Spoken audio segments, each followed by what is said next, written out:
então, né, como vocês viram ali na breve apresentação do videozinho, o Café com RH tem como objetivo, né, desenvolver uma consciência crítica e reflexiva, né, construtiva, claro, sobre o mundo do trabalho, em especial sobre o trabalho decente, proposta pela Organização Internacional do Trabalho e a Organização das Nações Unidas, né, que visa promover saúde, segurança e qualidade de vida dentro e fora do trabalho, né?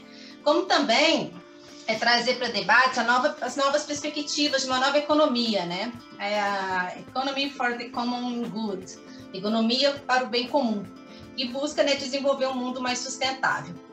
Nesse sentido, a gente tem várias atividades, acho que vários que estão aqui, eu estou reconhecendo o nome, já participaram de alguns dos nossos eventos. O NEST, que é um núcleo de estudo sobre o trabalho, com encontros mensais, uma segunda-feira por mês. O SOS-RH, que visa recursos humanos, trazer questões polêmicas do mundo do RH, que raramente são discutidos em eventos. As práticas de acolhimento e meditação, que visa trabalhar o autoconhecimento, consciência plena, relaxamento e nossa emancipação, né? Frente às várias formas aí de manipulação e alienação social e individual que a gente vê na nossa sociedade. O SOS Legislação Trabalhista, né, focado em atualizar e conscientizar e tirar as dúvidas de trabalhadores e empresários sobre seus direitos e deveres. E o SOS Educação Financeira, que a Daniele vai apresentar daqui a pouco com muito mais propriedade do que eu, que ela é a grande mentora, né, desse braço do Café com RH, que busca relacionar as questões financeiras, questões relacionadas à promoção da qualidade de vida. Daqui a pouco ela vai poder falar um pouco da história desses encontros. A gente acredita que a promoção do trabalho decente depende da união de diferentes disciplinas, saberes e fazeres sendo totalmente intertrans e multidisciplinar. Da mesma forma, essa pluralidade aparece na área de RH, na qual profissionais com diferentes formações podem trabalhar nela. Além disso, todos nós somos seres humanos, então somos recursos humanos, se a gente parar para pensar, dentro da lógica do capital. Ou seja, todos precisam refletir sobre o que é estar nesse lugar de recursos humanos para poder se valorizar e se emancipar e não ser somente um recurso, ser muito mais que isso, ser um ser humano. Neste sentido, sempre convidamos profissionais com diferentes formações para que possamos aprender a lidar, respeitar e valorizar essas diferentes disciplinas que contribuem para a formação e atuação no mundo do trabalho.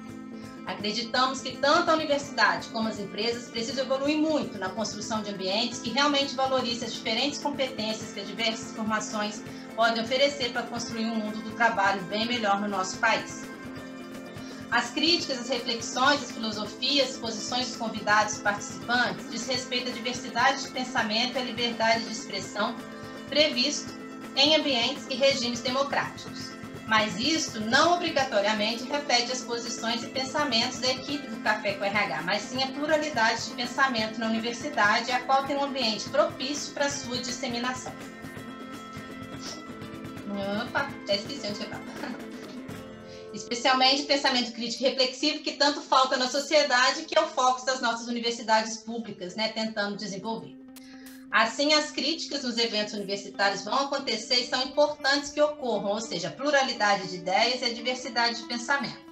O ambiente universitário sempre vai estar aberto a elas, evidentemente respeitando todas elas, formas de pensar, né? De modo a se fazer um debate franco, transparente e aberto.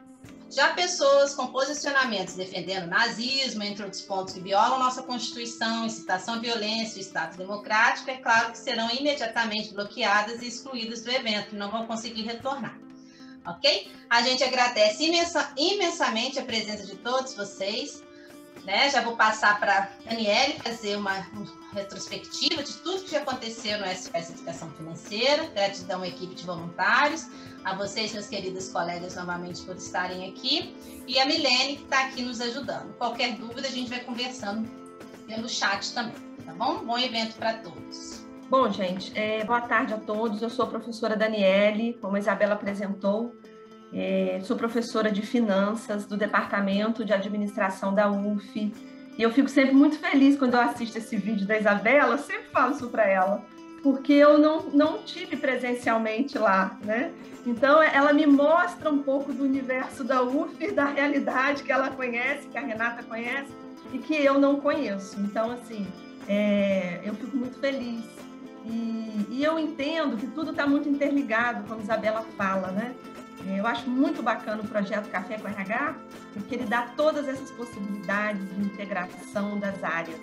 E hoje, em especial, estou muito feliz, porque é a primeira vez com a professora Renata, então uma aproximação também. E eu entendo que sempre dessa forma a gente acaba contribuindo um pouco mais, porque a gente vai unindo forças. Bom, ano passado a Isabela me fez essa proposta e eu aceitei de imediato que a gente fizesse uma parceria e falasse um pouquinho sobre finanças, de uma forma geral. A gente criou o SOS Educação Financeira com esse propósito, um momento muito difícil que estávamos vivendo, da pandemia. E ali nós começamos uma série de eventos, desde o início do ano passado, começamos um pouquinho abordando a questão da própria crise que estávamos vivendo, do cenário. Hoje até eu começo um pouquinho sobre falar sobre isso muito rapidamente para vocês entenderem o contexto. E dali a gente foi caminhando e abordando alguns assuntos que a gente considerou relevante, importante na área de finanças, né? Na área de educação financeira em si, que é um processo, é algo maior. Então, tivemos a oportunidade de fazer algumas coisas falar sobre o planejamento financeiro, a questão do orçamento. Depois, logo surgiu a demanda de falar sobre investimento. Todo mundo quer saber sobre investimento, quer saber onde vai colocar o dinheiro. No momento tão complicado, de taxa Selic tão baixa, e poupança não rendendo nada. Então, a gente convidou alguns assessores de investimento, eles estiveram aqui conosco, nós fizemos algumas lives, e no último encontro, eu até não tive a oportunidade de participar do último, eu peguei Covid, e aí foi um papo com uma amiga, né, Isabela, a respeito da questão da Previdência. Então, foi até um momento difícil para mim, mas é um assunto que a gente pretende voltar esse ano, abordar novamente, trabalhar isso ao longo de 2021. Nós vamos fazer alguns eventos aí, se Deus quiser, abordando um pouco essa questão da Previdência. Então, hoje a gente, deixa eu colocar aqui, o impacto no excesso de consumo e endividamento da qualidade de vida nasceu de uma conversa, eu, Isabela e a Renata. Por quê?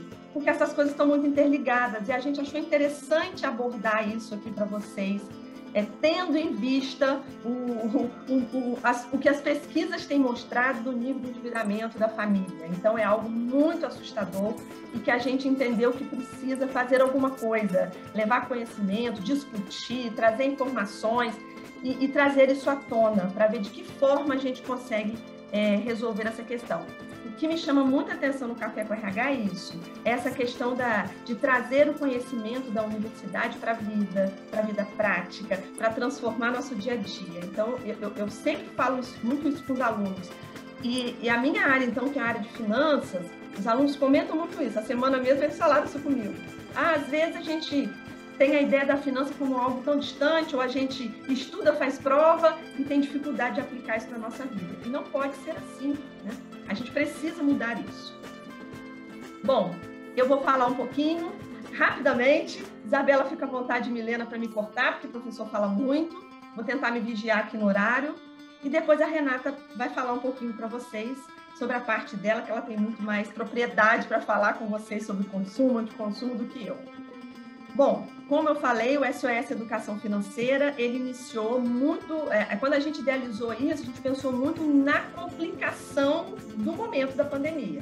E claro que o assunto educação financeira, essa questão do domínio nessa área, ou finanças, ele já é um assunto de longa data que a gente vem trazendo algumas dificuldades.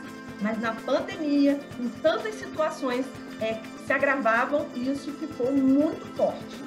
Então, o cenário atual era um cenário muito complicado, que envolvia escassez de entradas, né, como falta de caixa, queda no faturamento, redução dos salários, suspensão ou desemprego, a gente ainda está vivendo isso, né?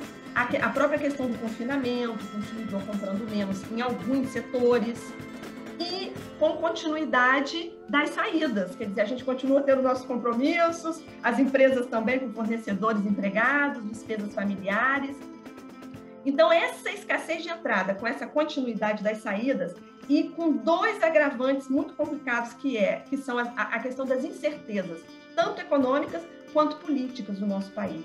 Então, isso agrava a situação de uma forma muito intensa.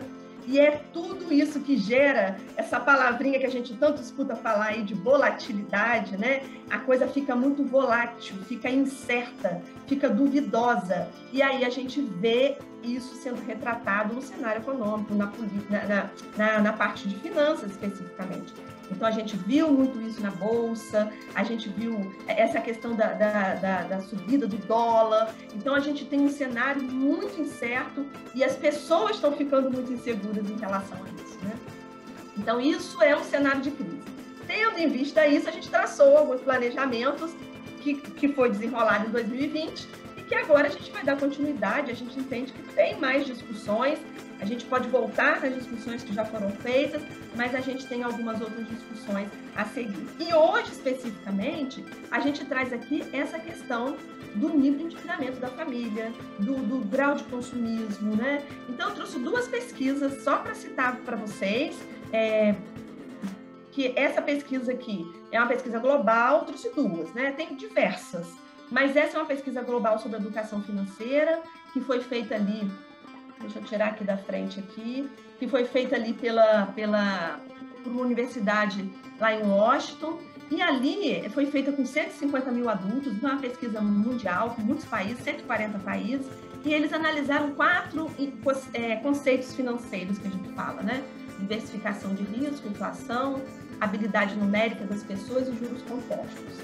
E o resultado dessa pesquisa é muito gritante. 2 em cada 3 adultos do mundo são analfabetos financeiros. Então, é uma pesquisa muito conceituada, uma pesquisa muito abrangente, que traz muitas informações. A gente não tem tempo para abordá-la aqui, quem tiver interesse pode ir lá, que tem várias informações detalhadas.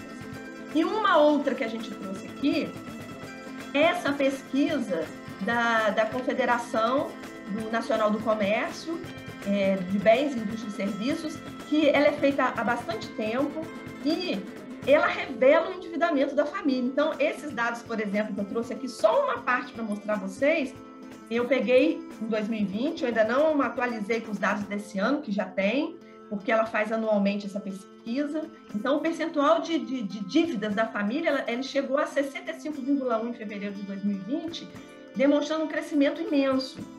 Um crescimento que já vem ao longo de uma década, presta atenção. Então, isso não é específico da pandemia. Só que na pandemia a gente tem isso de uma forma agravada, né? De uma forma muito séria, como eu falei. Então, essa pesquisa ela é interessante porque, além de traçar um perfil de endividamento, ela permite o acompanhamento do nível de comprometimento do consumidor com dívidas e a sua percepção em relação à sua capacidade de pagamento. Então, por exemplo, aqui eu trouxe um gráfico, né, da pesquisa, eu peguei os dados e gerei esses gráficos. Aqui a gente vê como que esse crescimento ele veio ocorrendo ao longo da década, como eu tenho falado, e ele se agrava com a pandemia, porque a gente tem todo aquele cenário que eu falei antes. Nessa situação aqui de endividamento das famílias, trazida por essa pesquisa, dentre as principais modalidades de dívidas, né, que a gente já conhece, o vilão da história é sempre o cartão de crédito. Então, é uma pesquisa que traz detalhado isso, como que está o nível de endividamento das famílias, em cada item desse aqui que vocês estão vendo, com cheque especial, cheque pré-datado, né? O cartão de crédito, ele é o vilão da história, a gente sabe que ele tem uma taxa muito alta. Então, é muito interessante porque a gente sai do que a gente acha, do achismo, e a gente vem para uma pesquisa conceituada que comprova e confirma aquilo que, na verdade, a gente já imagina, a gente já sabe, mas quando a gente traz pesquisa, isso fica mais evidente para a gente realmente ver a situação como ela é complexa.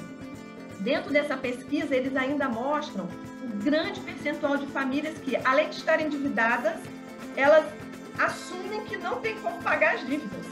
Então, assim, eles fazem uma análise das famílias brasileiras, isso é bem atual, é de agora, como eu falei inicialmente, mostrando vários aspectos, tá? Que eu não consigo abordar tudo aqui, mas é um aspecto interessante. Então, eu quis trazer um pouco dessa pesquisa, ela evidencia algumas coisas que a gente já sabe, né? Como eu coloquei aqui, quer dizer, várias pesquisas já vêm revelando a situação alarmante no que se refere a essa educação financeira dos brasileiros. Muitas dessas pesquisas, já tem como conclusão que o brasileiro sim tem um perfil gastador, né? Uma vez que a maior parte de sua renda é para consumo, a gente não tem a cultura da poupança, a gente não guarda, a gente não é previdente, a gente não se preocupa com o futuro, e tudo isso é muito preocupante, né? Então, isso que poderia ser uma situação circunstancial, como eu falei, ela não é circunstancial, só que no momento de crise isso assola as pessoas de uma forma muito mais violenta, né?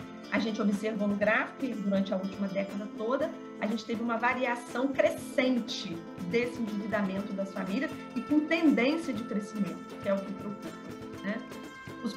A pesquisa mostra, outra coisa que a gente sabe, que esse problema se agrava nas classes de menor renda, né? Porque é mais difícil para essa classe quebrar esse ciclo vicioso, porque é um público que não tem muito acesso aos conhecimentos financeiros, e isso é uma coisa que me intrigou muito. Então, dentro da UF, a gente, quando entra na universidade, a gente tem que criar um caminho, uma linha de pesquisa. Então, por isso eu escolhi educação financeira. As pessoas precisam ter acesso a essas informações, seja no nível que elas estiverem, de onde elas estiverem. Isso está muito claro para mim. Mas isso não é muito comum. Os universitários têm acesso, as pessoas que têm um pouco de recurso têm acesso, mas algumas classes ficam sempre à margem, e isso não está muito correto. De alguma forma, eu acho que através do trabalho de extensão, do trabalho como Café com RH, os trabalhos de pesquisa feitos com os alunos, eu sempre falo isso com eles. Então, isso vai, eu tenho certeza, nos trazer aí ganhos efetivos para mudar a vida das pessoas, né? Então, é isso. No geral, os brasileiros, eles não têm uma cultura de planejamento financeiro de médio e longo prazo. É evidente a ausência da educação financeira, que chega a ser uma questão cultural. E aí a gente tem esse grande desafio, que foi muito por isso que a gente criou essa Educação Financeira. A gente entende a necessidade da população ser educada financeiramente, através de uma série de elementos que a gente precisa trazer à tona e conversar, através de aprender a fazer esse controle rigoroso dos gastos, análise de investimento, como captar recurso, analisar isso, porque eu não posso sair captando recursos em qualquer lugar, eu tenho que entender o que eu estou pagando por isso e como, né? O próprio planejamento financeiro, a questão da aposentadoria, que é algo que eu falei que a gente precisa conversar mais esse ano. São muitos elementos dentro da área que são obscuros ainda e que a gente vai tentando mostrar, Eu quis trazer esse slide aqui, eu montei ele recente, eu sempre estou montando alguma coisa nova por causa das aulas, e eu brinquei com os alunos, falei assim, gente, é simples entender equilíbrio financeiro. Como, né? Eu tenho algumas opções. Quando eu ganho, a setinha verde está me mostrando, quando eu ganho muito dinheiro e eu consumo pouco, vai sobrar dinheiro. Essa situação é excelente. Mas eu vou ter dúvidas. O que eu vou fazer com o dinheiro? Onde eu vou investir? Onde eu vou colocar essa sobra? A gente precisa aprender. A gente precisa de educação financeira para fazer isso. Agora, se eu ganho pouco dinheiro, em qualquer circunstância que eu esteja vivendo, como a gente tem visto ali, a escassez das entradas devido à pandemia. Se eu tenho pouco dinheiro e eu consumo muito, eu vou ter dívida. E também, como é que eu vou fazer para resolver esse problema? Então, essa é uma questão fundamental, e esse equilíbrio financeiro não é possível. Ele tem que ser trabalhado, ele tem que ser estudado, ele tem que ser falado, é isso, né? Como equilibrar essa situação? Essa eu acho que é a questão que a gente quer trazer à tona aqui, e aí a gente pensou na Renata, que tem propriedade para nos ajudar com isso, né? Eu digo aqui, do meu jeitinho, que é a harmonização. A gente tem que aprender a harmonizar gasto com consumo, não tem outro caminho. E isso vai passar, pelo que a Isabela falou, por uma questão tanto de bem-estar, porque eu preciso entender isso, e quebrar alguns paradigmas e mudar minha mente, que esse é o grande processo, e eu preciso de tempo para fazer isso. Eu preciso equilibrar isso ao longo do tempo, porque senão não vou resolver meu problema. Então, assim, esse fluxozinho aqui me ajudou a descrever que o processo é esse. A gente precisa trabalhar para achar esse equilíbrio, né? E na área financeira, a gente sempre está fazendo isso, estudando isso de alguma forma, né? Um dos fundamentos da educação financeira é equilibrar a relação entre o que eu ganho e o que eu gasto, o que eu ganho e o que eu gasto. Só que isso envolve vários fatores que a Renata vai abordar e vai nos trazer e vai abrir a nossa cabeça, que é o pontapé inicial para a gente pensar sobre isso, tá? Eu quis colocar minha fala nesse primeiro momento bem específica nesse ponto, não entrar em assunto nenhum que são assuntos da educação financeira que a gente já abordou lá atrás. E entender, gente, para fechar, para passar para a Renata, que a educação financeira ela é um processo. Eu trouxe ali uma definição da OCDE, né? Que mostra para a gente que isso não é do dia para a noite. Isso não é, eu faço, os alunos me perguntam muito isso. Então, eu faço um curso, eu saio dali expert, não, é um processo no qual a gente vai aprimorando a nossa compreensão, como está ali na definição da OCDE, sobre os produtos, sobre os conceitos, sobre os riscos. E isso nos empodera, é empoderamento, porque aí eu tomo minhas decisões mais conscientes, pautada em coisas, informações verdadeiras, e aí eu construo isso ao longo do tempo. Então, educação financeira não é simples, não é do dia para a noite, mas é possível, é factível, é só a gente abordar algumas coisas. Por isso que eu acredito no programa de educação financeira, é por isso que eu hoje aqui, nesse primeiro momento, eu encerro a minha fala aqui nisso. Eu acredito verdadeiramente nessa questão de que a educação financeira ela é uma competência para qualquer indivíduo, independente da classe social, e que o maior e melhor entendimento da situação financeira, seja de uma pessoa, de uma empresa, né, se dá através da aquisição de conhecimentos específicos, né, conquistando dessa forma, como eu falei, autonomia para tomar decisões financeiras mais conscientes, contribuindo para uma reversão cultural de endividamento desenfreado e construção de um país educado financeiramente.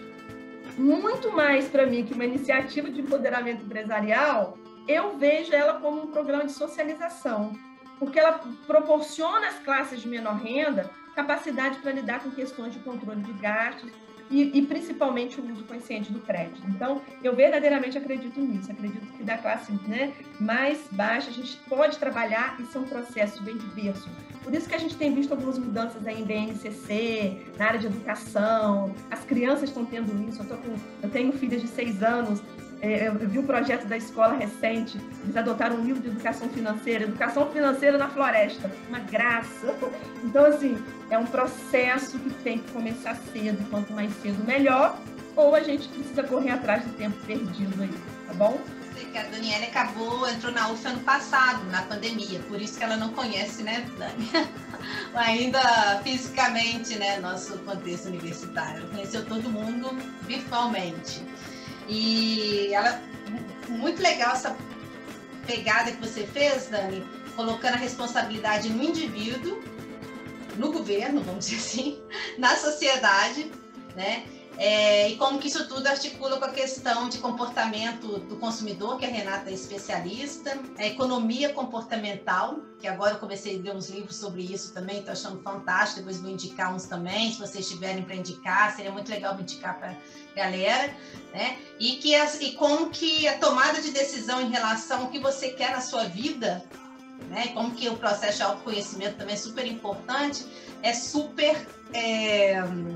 vamos dizer, super importante mesmo, né? Para as pessoas saberem aonde que elas querem investir. Não só, né, na questão de ter, por exemplo, mais tempo livre para curtir a vida, ou no trabalho para ganhar mais dinheiro, e também ter as consequências do ganhar mais dinheiro, que podem ser tanto positivo quanto negativo. Pode dar mais trabalho, ter mais dinheiro também, cuidar das finanças, mas depois no final a gente discute essas questões. Então, vou passar para a Renata, né? Estou muito feliz, porque eu acho que vai ser muito bacana, e avisar o pessoal para ir preparando as perguntas. Eu só quero, Renata, antes de você começar a falar, porque eu quero testar uma ferramenta com vocês hoje, gente, aqui no Zoom, eu só vou mandar uma enquete para vocês, ver se vai aparecer aí para vocês. Não vai aparecer quem está respondendo o quê. E aqui no final do evento a gente vai ter respostas, vai ser... são 10 perguntinhas relacionadas à temática aqui, que vocês vão responder. A gente vai ver se a maioria respondeu sim ou não, a maioria respondeu o quê, sem identificar quem respondeu o quê, para a gente, depois da Renata, começar o debate e o bate-papo, tá bom? Como é a primeira vez que eu vou testar essa ferramenta, não sei se alguém que está aqui na plateia já, né, pode me ajudar também. Então, eu vou compartilhar, ver se vai aparecer aí para vocês. Apareceu? Sim, apareceu. Show! Então, vocês podem ir respondendo enquanto a Renata vai também aí fazendo a sua fala, tá bom? Que todas as perguntas têm a ver com o que a Dani falou, com o que ela falou, com o que a Renata vai falar com certeza e um pouquinho do que eu falei. Se a gente falar de consumo de alimento, quantos alimentos, assim, a pessoa compra, aí às vezes uma quantidade que não usa e coisa e tal, e joga fora, e tem um desperdício muito grande. Desmatamento. Para produzir, precisa desmatar, né? Dependendo do que vai produzir. Então, e aí a gente vê também, existem soluções. Por exemplo, na Holanda existe horta vertical. Eles fazem tipo estufas com uma horta vertical, onde eles ali tem produção, plantação de um monte de coisa. E que, se não fosse numa horta vertical, seria algo que teria um grande impacto no ambiente. E ali eles fizeram uma coisa menor dentro de um armazém. Então, uma solução interessante. Mas que acaba que muito consumo tem um impacto. Tem um desmatamento, tem destruição de mares, enfim. Se a gente pensar, somos 7 bilhões de pessoas no mundo. Só isso já está impactando bastante o mundo. E, além disso, a gente realmente impacta com esse excesso de consumo, com várias questões. Então, é algo para a gente pensar. Outra consequência de excesso de consumo são os impactos sociais. E aí a gente vê uma grande desigualdade, enquanto estava falando de desperdício de alimento, enquanto, ao mesmo tempo, tem pessoas que morrem de fome. Então, é uma balança que está muito desequilibrada. Além disso, também entra a questão que a Daniela estava falando de endividamento, falta de planejamento. Porque tem que consumir e tal, e às vezes a pessoa realmente não sabe como, não sabe planejar e acaba se endividando. Fora outras coisas que acabam virando doenças mesmo, o consumo compulsivo, pessoas viciadas em comprar, existe isso. Pessoas que não conseguem, e aí essas se endividam muito por esse problema. Então, são muitas consequências, né? E aí, a gente tem que pensar, como é que vai ficar tudo isso? Onde isso vai parar, né? Até onde isso vai? E a gente tem que repensar, realmente, qual é a utilidade do que a gente está comprando. E não é uma coisa que tem uma resposta certa, porque vai variar de pessoa para pessoa, mas a gente precisa realmente repensar tudo isso. Pode passar, por favor. E aí, a gente também chega numa outra discussão. Consumo traz felicidade? Que é outra coisa que está tendo pesquisas sobre isso. Porque existe uma insatisfação vinda do consumo, porque muitas pesquisas dizem que o consumo traz felicidade até certo ponto. Óbvio que a gente precisa consumir para ter o básico na nossa vida. Tem o básico?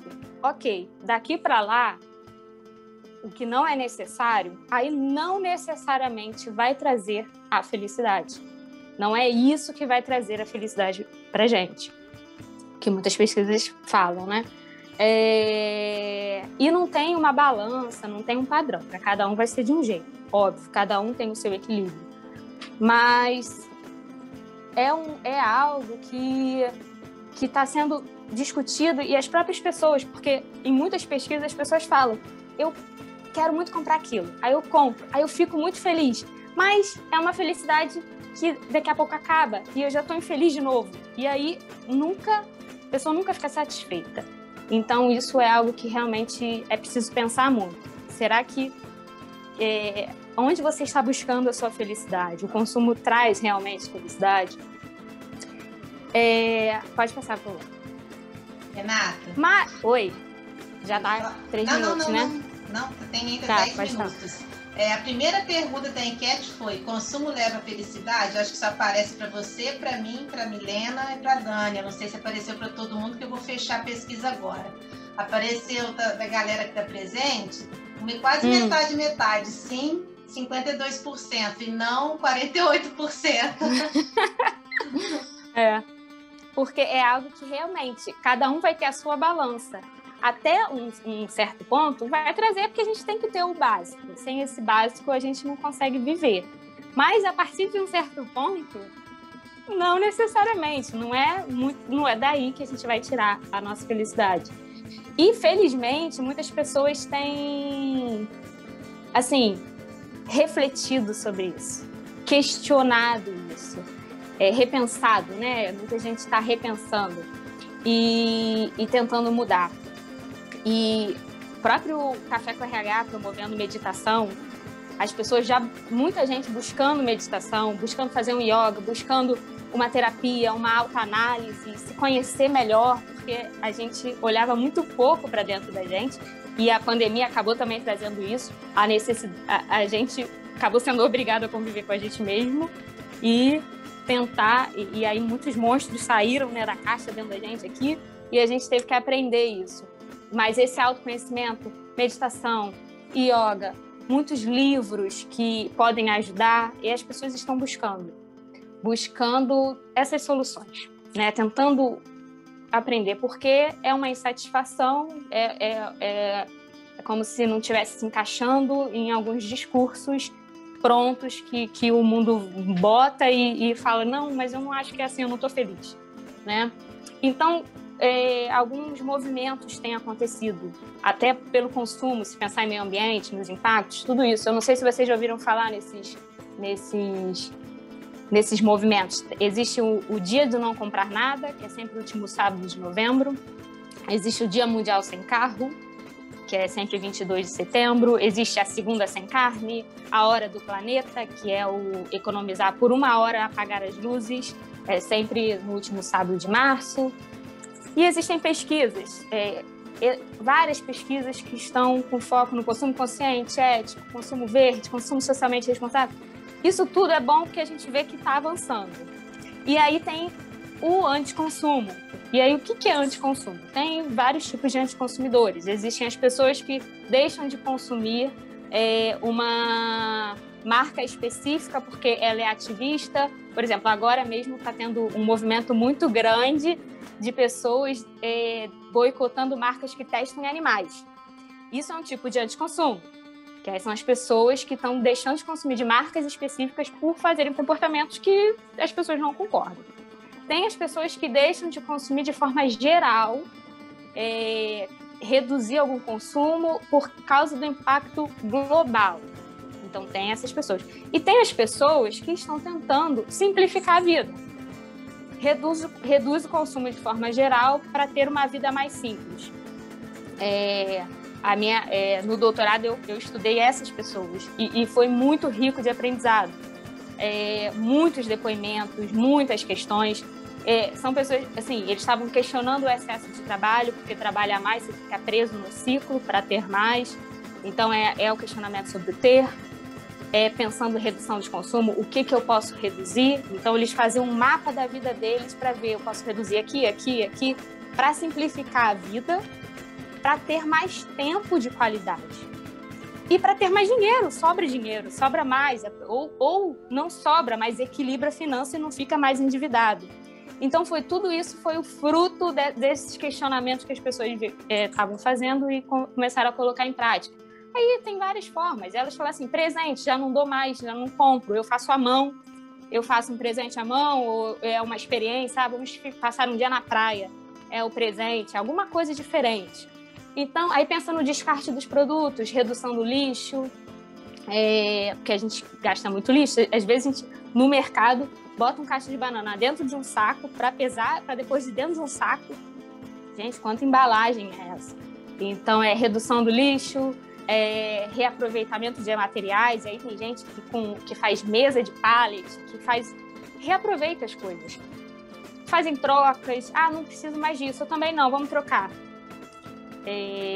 Doação, tem pessoas que vivem de doação e pessoas que você olha assim, vários entrevistados falavam, né, principalmente para criança, eu vou comprar roupa para criança, rapidinho perde, a criança cresce, então eu e meus amigos, a gente faz uma rede aí de troca, de doação, aí pessoas que já estão pensando também em reciclagem, enfim. Isso é um resultado também de deixar de se preocupar com o que os outros vão pensar e se libertar dessa pressão social de consumir, de fazer isso, de fazer aquilo. É um processo. E aí, as consequências foram essas que eu tô falando, né? As pessoas falaram que estavam mais felizes, tinham tempo, tinham economia e ainda reduzir impacto no planeta. Aí pode passar, por favor? Que eu acho que é o último agora, né? E aí só deixei aqui umas questões para a gente refletir de quais os produtos e serviços que a gente consome, que frequência que a gente está consumindo, para pensar, dá para a gente simplificar, dá para a gente consumir menos, como que eu me preocupo com descarte, como que eu estou descartando as coisas, eu estou gerando muito lixo, e o que é realmente importante para a gente, o que é necessário, é difícil responder isso. Quais são as minhas prioridades? A gente precisa dessa autoanálise para conseguir, às vezes, organizar a nossa vida. Gente, é o primeiro evento da Milena, ela é ex-aluna da UF de Contábeis, né? Teve um papel fundamental na Faculdade de Contábeis, participou do DEAD, diretório acadêmico, hoje já é professora, mestre, já dá aula na Estácio, então ela só está meio tímida, mas ela que fez esse material maravilhoso e ela vai compartilhar com vocês aí os links dos materiais que ela colocou aqui, né? Então ela trouxe algumas questões que acho que Renata já trouxe também e a Daniele, só para reflexão, né? Como a gente vê aí no senso comum, como que já aparece nas mídias, né? Seja nos jornais, seja em reportagens, trazendo questões para reflexão sobre os nossos hábitos de consumo e muitas vezes como a gente coloca a responsabilidade sobre a nossa qualidade de vida na mão do outro, né? Seja o outro pai, mãe, irmão, não sei o que e tal, ou no governo, mas a gente, né, muitas vezes deixa de olhar como que a gente, o que a gente está deixando de fazer na nossa, todos somos responsáveis, né, por melhorar a nossa qualidade de vida, mas não só a nossa, do outro. Não adianta melhorar a sua qualidade de vida, isso eu já estou falando fora do trabalho, nem estou entrando, mas também tem a mesma coisa com a qualidade de vida no trabalho. Se a qualidade de vida de todos não estiver bacana. Basta ver as questões ambientais, a correlação disso tudo com as questões ambientais que a Renata traz, com a questão da sustentabilidade o tempo todo, com a questão do Covid, que eu achei fenomenal. A maioria que sabe já que a destruição da natureza, consumo e Covid-19 está totalmente relacionado. Eu fiquei super feliz, como, né, que a galera toda aqui já sabe dessas questões, como uma coisa está correlacionada à outra. Eu acho que a Luísa está aqui, gostaria muito, se for a Luísa que eu estou pensando, que é ambientalista, né? Trabalha professora na FGV, se não me engano, pudesse falar, ela participa da meditação, depois está com contribuição, que ela é especialista nisso.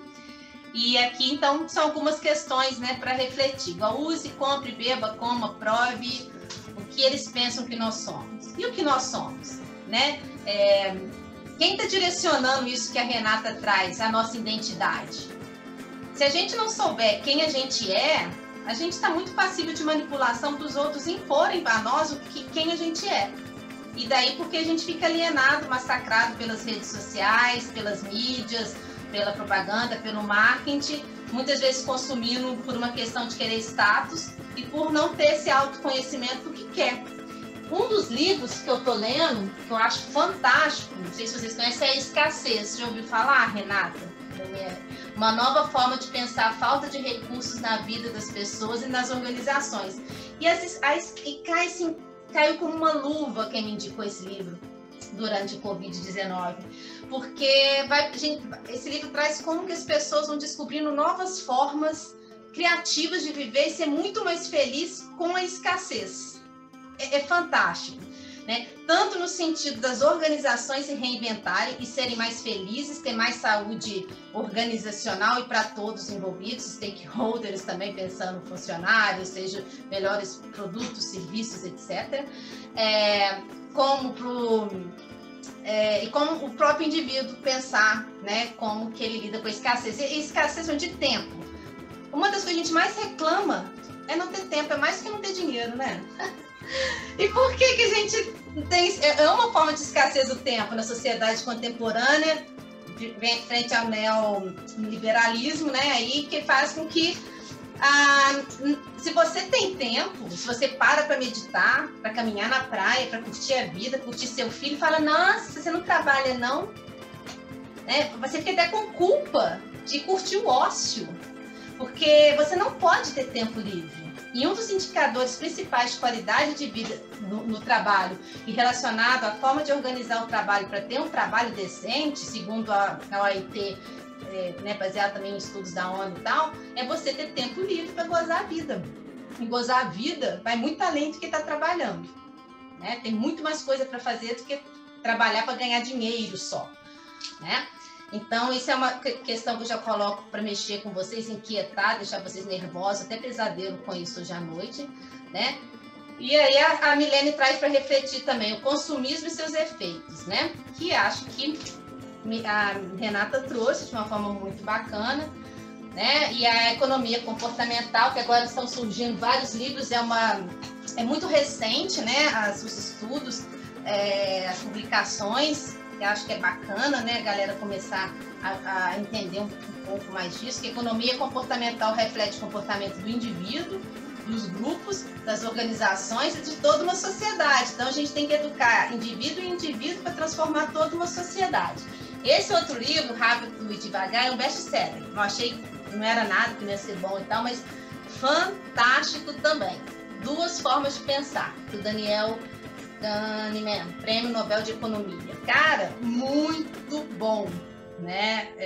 Depois eu posso falar, não vou, né, falar, mas já ficam as dicas aí. Depois alguém escreve no chat, Milene, se der para escrever para mim. E aqui vem também o conceito de minimalismo, né? Que acho que é legal vocês pesquisarem. Tem acho que a Renata que me indicou uma vez, né? Um documentário, um vídeo, não sei se foi Renata ou alguém, muito bom, falando sobre a vida, né? Que o menos é mais, né? E traz realmente essa reflexão. Menos desordem, gasto de tempo, relacionamento tóxico, pensamento negativo e mais tempo, espaço, energia para as coisas que realmente são importantes, né? E correlacionando tudo, fazendo aquilo, né, que a Daniele já falou na frente também, que tudo, a gente vê como que tudo está correlacionado. Entre os aspectos técnicos também, de saber, né, como economizar, como lidar com suas finanças, igual, nossa, eu achei legal também, a Daniele colocou a questão do cartão de crédito, né, lá no início, vocês viram aqui também, Dani, a resposta, que tem países, por exemplo, na Austrália, na Europa, não existe cartão de crédito. É só débito, é só no Brasil que existe esse lixo ainda, né? Que é para endividar as pessoas. Banco, quem mais ganha com isso? Ainda bem que só uma pessoa que não sabia ganha com endividamento no Brasil, são os bancos. E aí a gente vai ver quem são os grandes os bilionários na Forbes. São banqueiros, por que será? Porque ganham com o endividamento das pessoas, né? Então fica isso tudo para vocês refletirem, não vou continuar aqui, vamos passar aí para as, né, questões. A gente colocou algumas questões aqui para começar o debate, mas a gente vai trazer elas depois. Às vezes as pessoas justificam, né? Eu que sou mais ligada à área financeira, as pessoas falam, mas eu não quero perder tempo com isso, não quero fazer isso. A pessoa fala, eu vou perder tempo com isso. É o contrário. Quando você se dedica a isso, você se liberta. Não é para se escravizar, é para você se libertar. E aí, quando a gente fala disso, né? Então, é para rever esses conceitos. E eu sou uma pessoa sempre muito otimista. Eu acho que o mundo está mudando. A pandemia veio para nos mostrar isso. Ou a gente muda, ou quantas pandemias nós vamos precisar para mudar várias coisas? Ponto, essa é uma questão. A Renata ficou tensa. E aí, assim, tudo está ligado. A fala da Renata está ligada com tudo.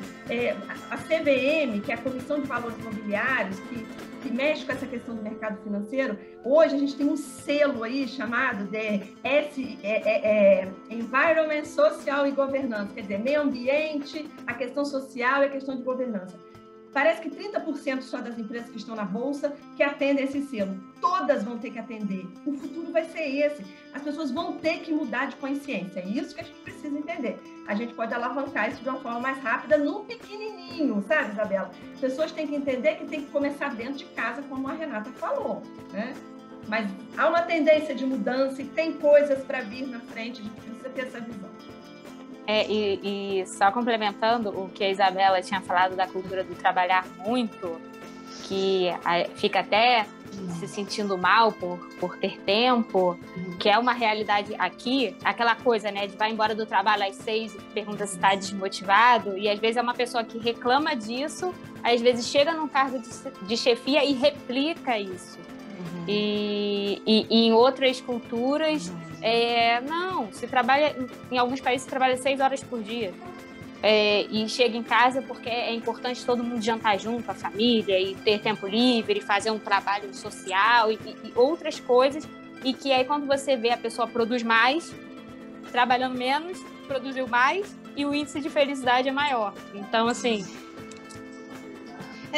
Renata, assim, eu só projetei antes de passar para a Maiara, porque, né, um dos artigos que eu acabei de ler, muito legal, correlacionando, né, o trabalho decente com as questões dessa nova economia. Eu não sabia que já assim na Europa o negócio já está num outro nível. As discussões a partir disso que a Daniele traz é tipo assim, se o governo brasileiro, outros governos não se adaptarem, não vai ter jeito, as empresas vão ter que se adaptar para concorrer mundialmente, vão ter que ser mais sustentáveis, vão ter que investir no trabalho decente, vai ter auditoria relacionada a essas coisas, nessa nova forma de economia, que são os indicadores de uma economia para o bem comum.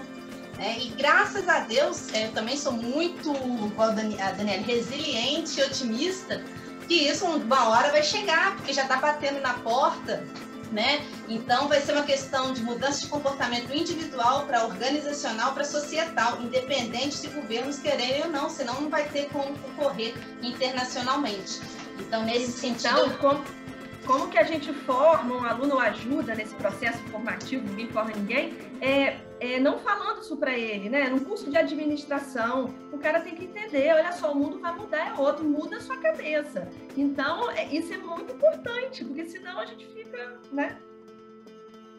Desculpa, muita responsabilidade. Muita responsabilidade é nossa, de formar não só as pessoas, e informar toda a sociedade, que é o papel da extensão também por meio de eventos como esse, sobre essas novas possibilidades.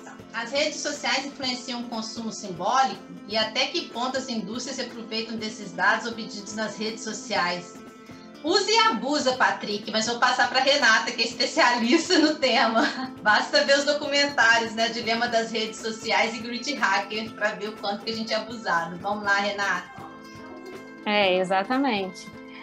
Esses documentários já trazem bastante dados interessantes e a sociedade como um todo, ela tem uma pressão pelo consumo e acaba influenciando o consumo simbólico, com certeza. E aí as redes sociais também pertencem ali ao comportamento da sociedade, então com certeza. E já tem um monte de pesquisa surgindo sobre isso. As pessoas têm pesquisas, experimentos, que a rede social traz um grande fenômeno de comparação social. Comparar, todo mundo se comparando. E aí tem as pesquisas que mostram assim, a pessoa vai fazer responder um questionário sobre autoestima, sobre como ela se vê e tal, satisfação com ela mesma. Aí um grupo vai lá, recebe o questionário e responde. O outro grupo é um experimento, aí esse grupo ele fica ali um tempinho sem fazer nada, acessando rede social, e aí depois ele responde o questionário. Esse grupo que acessou a rede social antes de responder, ele se avalia mais negativamente. Por quê? Porque é comparação. A pessoa vê o outro, se compara e se acha pior. E aí, então eu tenho que ter isso, eu tenho que fazer isso. Tem até pessoas que estão saindo de redes sociais, que estão deixando de usar, ou diminuindo, ou botando só o horário tal, porque estão se sentindo mal.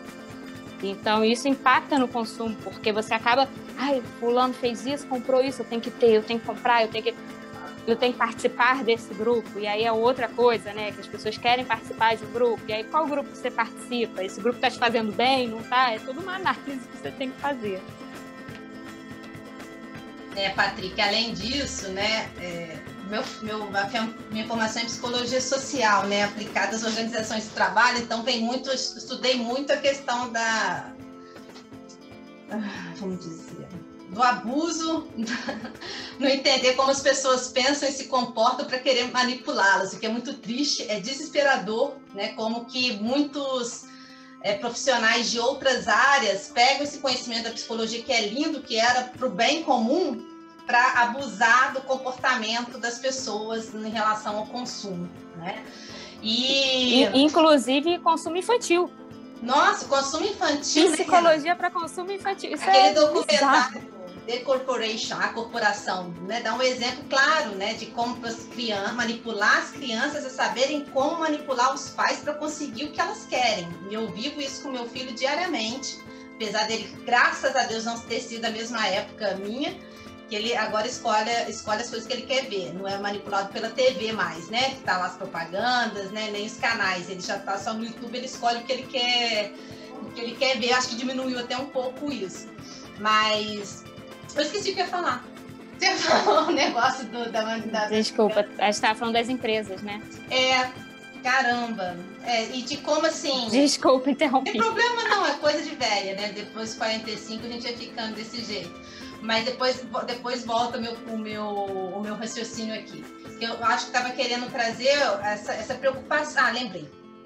Patrick, essa questão das redes sociais é muito preocupante, até porque as pesquisas que a gente tem visto, como, por exemplo, o Instagram gera mais depressão em jovens, né?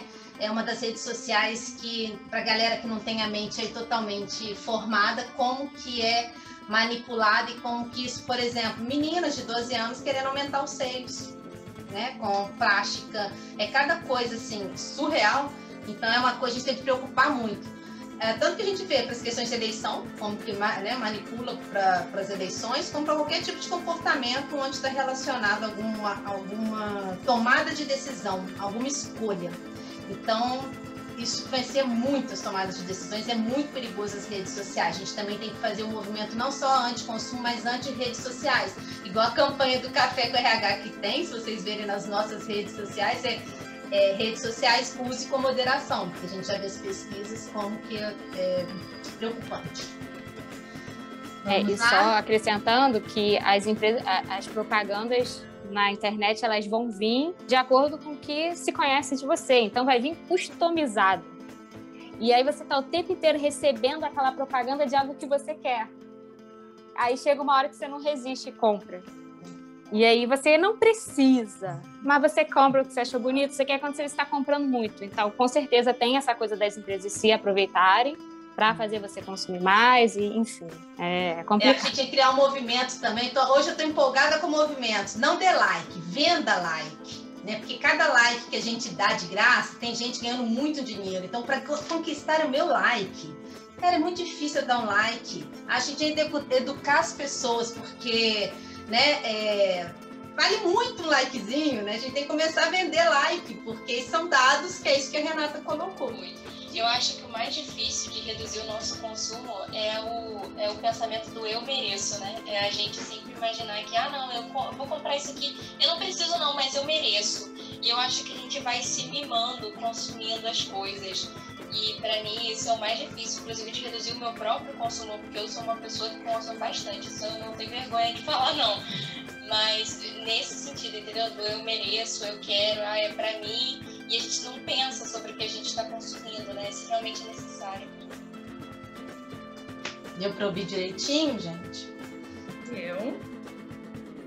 E aí eu acho que a fuga é uma coisa muito séria, porque é fuga, a gente é sempre fuga, eu tô fugindo de alguma coisa que eu não quero encarar, como vocês falaram aí, e aí eu crio essa ilusão mental de que eu vou lá consumir, aquilo vai me restabelecer. Eu vejo, Isabela, a necessidade de uma, não sei se você já está fazendo aí, mas discussões até, porque como o café sempre traz essas questões polêmicas para discussão, eu acho que esse finalzinho que se apresentou do slide aí da Milena, é muito, muito bacana a gente fazer evento, essa questão do minimalismo, essa questão de que eu posso sim ser feliz, não preciso de tudo isso é uma ilusão mental que eu criei. Então eu acho que assim, é muito importante se pudesse a gente fazer algum evento para falar mais sobre isso abertamente, como viu que bonitinha ela falando, né? Ela falou, não, eu não tenho vergonha de assumir, eu sou consumista mesmo. E aí, se a gente vai conversando sobre aquilo, a gente vai compreendendo como que a nossa mente está funcionando. Não tem vergonha de falar que sabe por quê, Mayara? A gente foi, assim, acho que é com a maturidade que eu me tornei menos consumista e até tô me tornando anticonsumista, que eu tô meio igual a Renata. Tem marcas que eu não... Eu assim, fico sabendo de coisas que eu não quero consumir nunca mais. Aprendi, tem 2 anos, um ano, a investir em ações. Hoje a escolha ação não é só por aquela que rende mais, é pelo valor daquela empresa nas questões éticas, ambientais, em outras questões também. Não vou escolher só porque ela está rendendo mais, ela está rendendo mais, vai estar destruindo tudo para valer tanto essa empresa. Então, até nas escolhas de investir em ação, como que a gente está fazendo essas escolhas? São sustentáveis? Senão a nossa escolha para investir em uma ação pode estar prejudicando o mundo inteiro, o Brasil inteiro. E esses tipos de coisa que eu acho que a gente, né, o que é o consumir mais sustentável? O que é o consumo sustentável? Em todos os sentidos, seja comprar uma ação, seja comprar roupa, seja comprar comida, até conhecimento, porque, por exemplo, consumir informação. As pessoas acham que ter muita informação é ter conhecimento, e não é. Você tem que digerir a informação para se transformar em conhecimento. Livro. A quantidade de livro que tem, né? Eu tenho problema com livro. Eu parei já um tempo, estou conseguindo doar, por exemplo, deixo no meu carro e junto com máscara, estou na rua, sempre saio com uma sacolinha e dou livros, né? Aqui em Cabo Frio, eu moro em Cabo Frio, numa padaria a gente criou um lugar para as pessoas doarem livros, para as pessoas poderem pegar. Então são coisas, uns atos tão, parecem ridículos, mas que faz uma diferença tão grande. O que você tem em excesso e para quem que você pode direcionar, né, de uma forma positiva e ao mesmo tempo você ir falando não para você mesmo em coisas que você não precisa, né? Por exemplo, consumo de títulos. Até assim, por que eu quero ter um título de mestre, de doutor ou de pós-doutor? Eu estava fazendo essa reflexão recentemente. É por uma questão de carreira? Não sei nem se tanto vai valorizar tanto. É por uma questão de status? Ixi, Isabela, aí é coisa feia. É por uma questão de conhecimento, para mudar uma realidade, para transformar as coisas, por mais insignificantes que possa parecer que você vai conseguir fazer por meio desse outro conhecimento que você vai adquirir. Sim, aí tem outro propósito, tem um outro sentido que faz você dar sentido para aquele consumo até de um título. Estou falando a reflexão minha recente, quando eu optei por fazer o pós-doutorado recentemente. Então, são coisas que a gente tem que estar pensando, né, no cotidiano, porque isso tudo, né, vai diminuir, ou vai aumentar muito o dinheiro, você vai ter que trabalhar muito para ter muito mais dinheiro, e depois talvez você vai gastar com mais remédio, que também você vai começar a ter um problema de coluna, ou uma depressão, ou sei lá o quê, então aquele dinheiro que você ganhou a mais vai, né? Então são várias coisas, né? Vou ganhar mais, mas vou investir em algo para eu ter mais prazer na vida, mas, sabe, eu não estou aqui num lugar de julgamento, estou colocando questões de reflexão, né? Eu hoje, particularmente falando da minha vida, tudo que eu penso nas minhas escolhas, eu vou ter mais tempo para mim, para o meu filho, para minha família. A pandemia me trouxe essa, né? Vale a pena? Não vale a pena?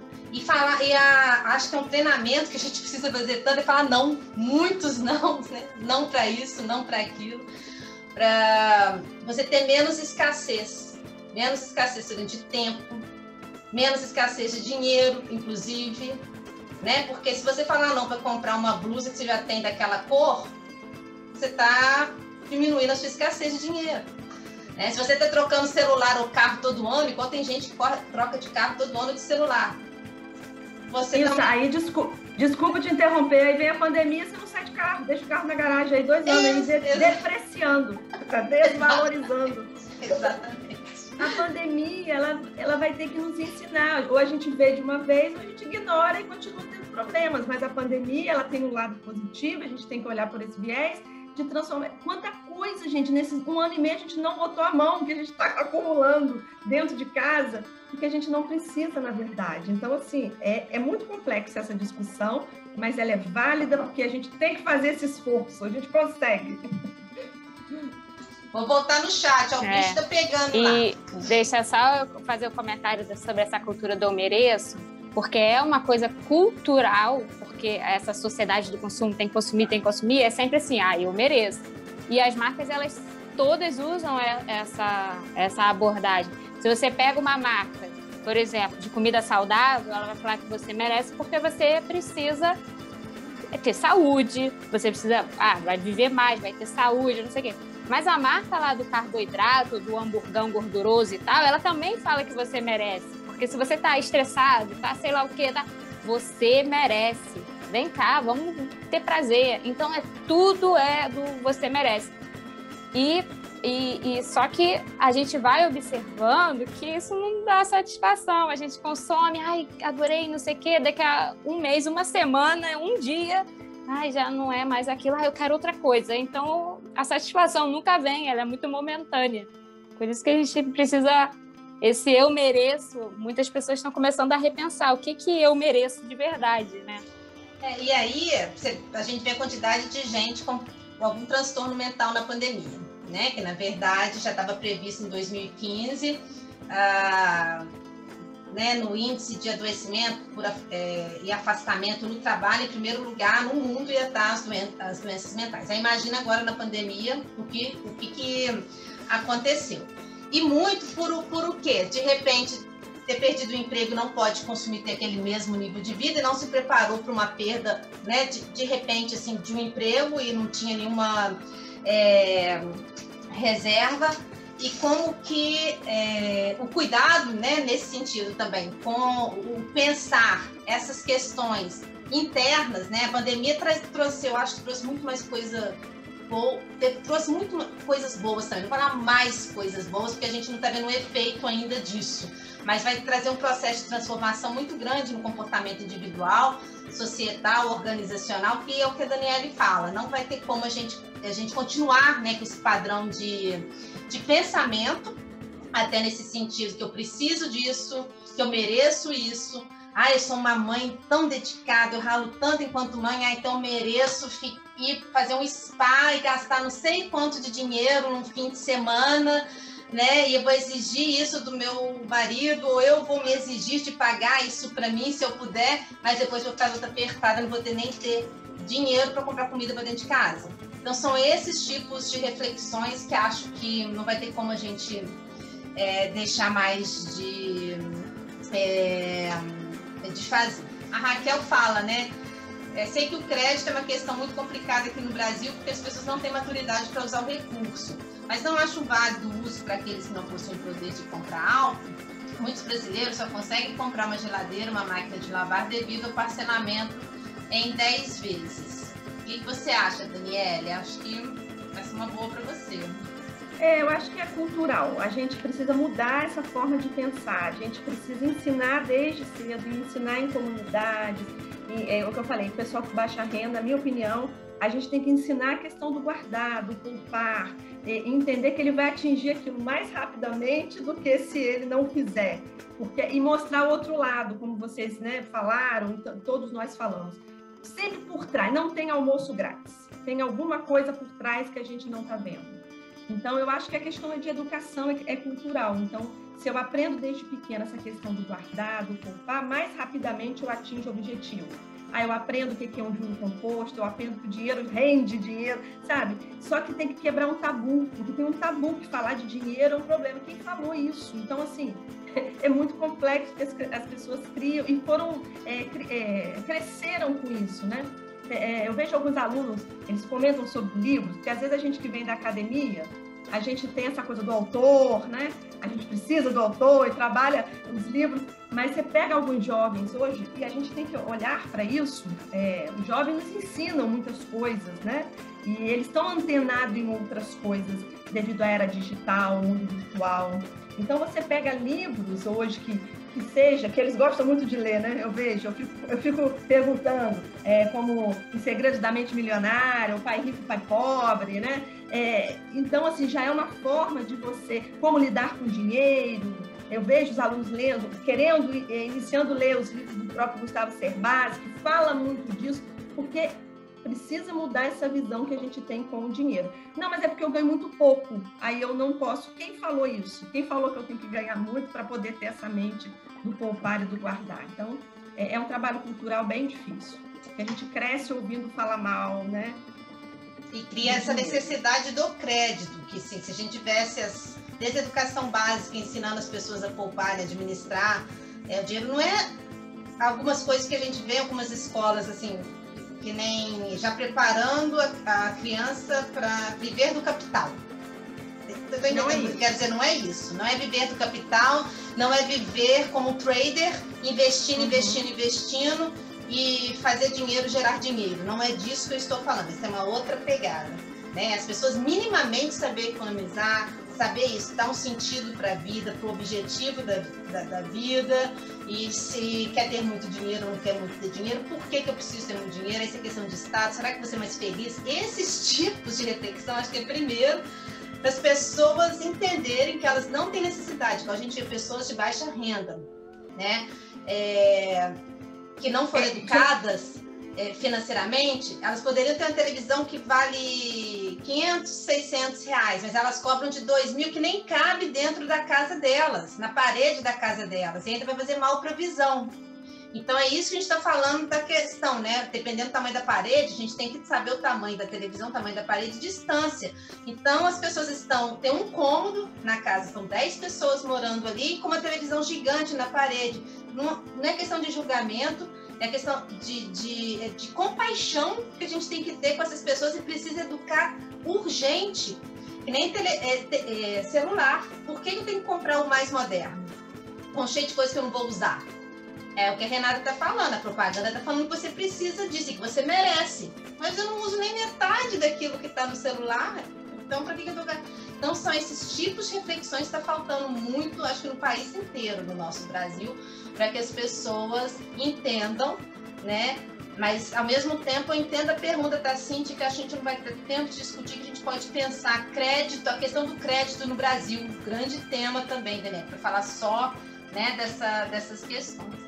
Aí começou a conversa lá dos títulos e tal, concordo, Renato, às vezes as pessoas consomem título porque no Brasil, educação superior virou mercadoria. Então, vende-se que é importante você ter título, mas a gente vai ver nos processos seletivos, às vezes se você tiver um só é suficiente para entrar na empresa e nem sempre a empresa exige a pós-graduação só para eliminar a galera, mas nem usa metade daquele conhecimento que você tem da pós-graduação. Então, é uma coisa do Brasil também. Na França, às vezes o cara só tem graduação ou só um ensino médio entre vários outros países e ele ganha tão bem quanto o outro que tem uma ou duas pós-graduação. Não é o título que vai aumentar a sua competência, né? A competência que eu discuti aqui é muito mais do que ter só um título. Concordo, aqui tem doutores e pós-doutores que não chegam a ganhar mais, né, dentro de universidade privada e nem dentro da pública também não. Se alguém está achando que dentro da pública vai ganhar mais porque tem pós-doutorado, alguma coisa assim. Mas é uma outra discussão que a gente tem que finalizar. Só um segundo, a questão do comprar televisão grande ou pequena e coisa e tal, muitas vezes tem aquelas grandes promoções de Black Friday e coisa e tal, e as pessoas compram porque estava na promoção e fala o contrário, fala assim, eu economizei tanto, mas na verdade você não precisava, você gastou, você não economizou, você gastou. Então ainda tem essa questão. Nossa, esse é ótimo tema, Black Friday. Não corram para Black Friday, pelo amor de Deus. Vamos lá, Ian, para a gente ir terminando, por favor. Isso é muito complexo mesmo, porque é o que ela falou. A pergunta da Raquel ali, eu entendo o que ela coloca. Muitos brasileiros só conseguem comprar geladeira na máquina de lavar devido ao parcelamento. A gente tem que ter cuidado com essas interpretações, é o que a Renata falou, porque eu não sei o que ele fez antes também, que ele poderia ter evitado e que proporcionaria a ele não precisar comprar aquilo em 10 vezes. Então, assim, é essa necessidade que a gente cria a todo momento que não existe, né? Esse é o ponto que eu acho que a gente tem que discutir.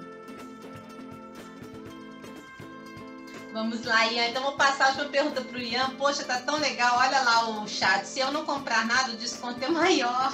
Julius, o pai do Cris. Explica aí pra gente, Adolfo. Ai, muito bom. O que ele falou? Não, eu não acompanhei. Falei para mim.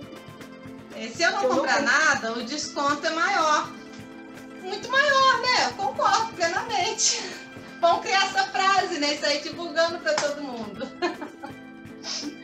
Ai, agora eu não sei porque ele colocou Julius, o pai do Cris, sei lá, deve ser um amigo, sei lá, depois explica aí para nós, Adolfo, mas adorei. Eu tô vendo aqui a fala da Joelma. Dinheiro compra. Eu tô vendo a fala da Joelma no chat ali. Eu acho que é Joelma. Dinheiro compra uma viagem, uma hospedagem, um hotel maravilhoso, ótimo restaurante. Gente, a questão é que, assim, como a Isabela deu o exemplo do spa, ela deu esse, ela poderia dar outro. Não, a questão não é discutir, porque o que tem valor para mim não tem para a Isabela, não tem para a Renata. Os valores são diferentes. Por isso, quando eu brinquei de fazer aquele equilíbrio entre eu gasto muito, ganho pouco, eu ganho pouco, gasto muito. Qual é o equilíbrio? O equilíbrio é você harmonizar seu gasto com consumo no que te dá bem-estar. Não quer dizer que tem que ser o que é para a Isabela, o que é para mim, o que é para o outro. Não é essa. E não é essa a questão, porque eu posso querer para o spa. O que a Isabela está trazendo eu não posso querer para o spa e minha dispensa está vazia. Eu não posso querer comprar uma televisão imensa, entende? São essas relações. Agora, ninguém vai discutir aqui essa questão de que eu gosto, que o outro não gosta, isso é muito complexo. Não é isso. Não é essa a questão. Aí, por favor, não entenda que eu estou julgando essas escolhas. Eu estou fazendo uma reflexão sobre a tomada de decisão em relação a algumas escolhas que vai prejudicar a minha qualidade de vida e da minha família, em função enfim, da mídia estar impondo para mim que eu mereço. E eu tenho que saber falar um não para essa imposição da mídia que eu mereço, porque quem vai saber se eu mereço, se eu posso merecer e poder, são coisas diferentes, é só a gente, né, que a gente tem acesso à nossa conta bancária para saber. Ah, tá, vocês estão falando aí de Todo Mundo Odeia o Chris, que eu não sei o que é essa série, mas foi ótimo, adorei essa frase, né, aí. Então, Ian, vamos passar, desculpe, Ian tá tentando falar um tempão e a gente finaliza. Diga, Ian. Boa noite. Eu só vou compartilhar um negócio, que eu li no livro, que é o livro O Pai Rico, Pai Pobre, que falava que muitas universidades não ensinam a questão da finança para os alunos. Aí deu até o exemplo da medicina. O médico vai, se forma, tem grandes problemas financeiros porque a universidade não preparou ele para esse mundo de finanças. E outra coisa que também li em outro livro, que eu vou linkar com essa questão financeira, é a questão de necessidade, inovação e desejo. A pessoa não tem... eu vi muitos alunos da UF que não têm essa noção de distinguir o que é o outro e o que é outro. Uma pessoa vai lá, pensa que é uma necessidade, só que é um desejo. Vou dar até um exemplo da minha amiga, que como eu, na época, fazia jovem aprendiz, então passava a tarde toda fora de casa, então não tinha o que comer. Então, quando chegava na UF, eu ia na cantina e comprava. Só que ela falava que isso era uma questão de desejo, que não era coisa necessária, que estava jogando dinheiro fora. Só que era uma necessidade minha, então eu precisava comer. Mas para ela era um desejo. Então a pessoa não tem essa noção de desejo e inovação, que a questão de inovação é a questão do celular, que hoje chegou o celular de última geração, só que a gente está sendo induzido a comprar ele por causa dessas funcionalidades, só que a gente não precisa de tudo. E a pessoa confunde isso tudo, então a questão da faculdade, da universidade preparar os alunos para isso é grande importante. Obrigada, Ian. Obrigada mesmo pela sua contribuição.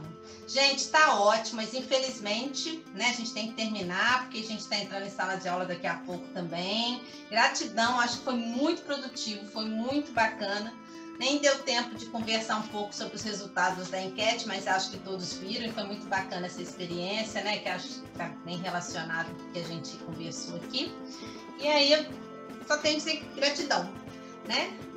Alguém perguntou a próxima data, confere no blog do Café com RH, nas redes sociais, que a gente sempre está colocando os eventos ali no blog, tá bom? E eu passo a palavra para a Daniela e para a Renata para a gente encerrar. Gratidão a todos, espero que tenham gostado. A gente vai mandar uma pesquisa de satisfação por e-mail. Para quem estava realmente presente, a gente vai aprovar o certificado no site da UF. Vocês vão poder tirar em 10 dias mais ou menos, tá ok? Mas, por favor, deem sugestão para a gente de outras temáticas para o café em qualquer área que vocês acham que tem a ver com o propósito do nosso projeto, especialmente no SOS também, Educação Financeira, que foi o foco aqui. Passo para a Dani e para a Renata para dar um tchauzinho. Obrigada, gente. Eu quero só agradecer o momento, o espaço, foi muito bom. Eu acho que a gente tem que fazer isso outras vezes, cada vez mais. Como a fala do Ian revela aí, né, gente? Vou dizer para mim, né, Ian, para minhas aulas, essa semana eu discuti muito isso com os alunos. Eles vieram me falar sobre isso, a gente tem conversado sobre isso, porque não dá para ser estanque, tem que estar ligado com a vida. Então, eles aprendem uma série de coisas na grade de administração. Eles têm gestão financeira 1, gestão financeira 2, análise econômico-financeira, contabilidade, e vai embora. E depois não sabe lidar minimamente com as finanças na sua vida pessoal, isso é incoerência. Então, assim, a gente conversou sobre isso, e quando eu tenho outra pessoa dialogando, isso alarga, porque eu tenho a Isabela trazendo a área dela, isso é a vida. A vida a gente não atua por áreas segmentadas. A vida ela é um conjunto de coisas entrelaçadas. E é ali que a gente é testado, né? É ali que é o teste. Então, eu só tenho a agradecer a Isabela pelo espaço, que eu adoro o Café com RH, acho muito bacana, exatamente essa interdisciplinaridade. E Renata, eu adorei esse papo com você e nós vamos continuar, tá bom? Obrigada a todos aqui.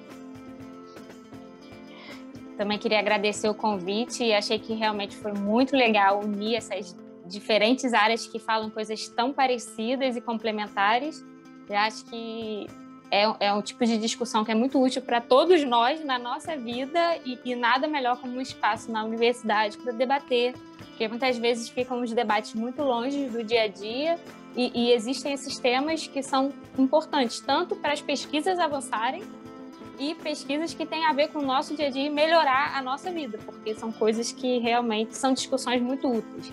Que melhora não só a nossa vida, mas da vida de todo mundo do planeta, né? Então, eu acho que, realmente, eu achei que o evento foi muito legal e temas muito interessantes e que tem que ser tratado mesmo. Obrigada.